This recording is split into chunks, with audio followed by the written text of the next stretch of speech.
హరే కృష్ణ. 108 శ్లోకాల యజ్ఞంలో భాగంగా 100వ శ్లోకం.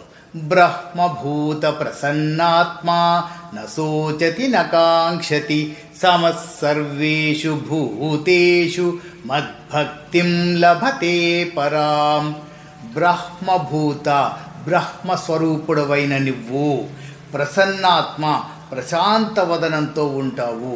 ఎప్పుడైతే ఒక మనిషి మరీషి అవుతాడో, మహర్షి అయిపోతాడో, బ్రహ్మస్వరూపం వచ్చింది అని అర్థం.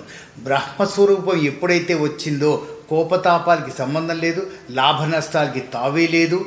బ్రహ్మస్వరూపం అంతా ఒకటే, అందరూ ఒకటే, సమానత్వం, భిన్నత్వంలో ఏకత్వం అంటారు చూసారా, అలాగే అందరినీ ఒకే పరంగా సమానంగా చూడగలిగిన శక్తి మనిషికి వస్తుందండి. ఆ మనిషి బ్రహ్మస్వరూపం అయిపోతాడు.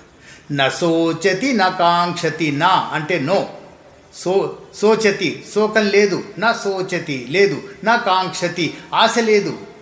దేని మీద ఆశ లేదు, దేని గురించి శోకం లేదు. ఎంత సింపుల్గా గొప్పగా చెప్పారో చూడండి. సమస్సర్వేషు భూతేషు, భూతేషు అంటే జీవులు, అందరినీ సమానంగా చూస్తారు. ఎవరండి? బ్రహ్మతత్వం పొందిన వాళ్ళు. మద్భక్తిం లభతే పరాం, ఏ లాభ నష్టాలకి సంబంధం లేదు, అందరినీ సమానంగా చూసుకుంటూ పోతాడు. అయితే మనము ఈ కలికాలంలో ఉన్న మనం కూడా ఎవరైనా సరే తప్పు జరుగుతుంది అంటే ఆ తప్పు జరుగుతున్న వాళ్ళకి ముందు చెప్పండి. వీలైతే పిల్లలకైతే ముందు చెప్దాం. కాదు మేము వినం, మీరు నాకు చెప్పడానికి అన్నప్పుడు కోపం తెచ్చుకోవద్దు. వెంటనే కన్సర్న్ అథారిటీస్కి ఫోన్ చేసేయండి, లేదా అప్పుడు యూజ్ చేయండి ఈ సోకాల్డ్ సోషల్ మీడియాని. నేను మిమ్మల్ని సోషల్ మీడియా పెడతాం. అరవద్దు, ఏమీ చెయ్యొద్దు, ప్రశాంతంగా ఉండాలి.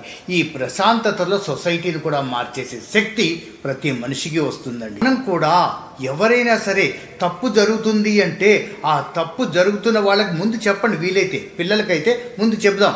కాదు మేము వినం, మీరు నాకు చెప్పడానికి అన్నప్పుడు కోపం తెచ్చుకోవద్దు. వెంటనే కన్సర్న్ అథారిటీస్కి ఫోన్ చేసే శ్లోకం ఒకసారి చూద్దామా.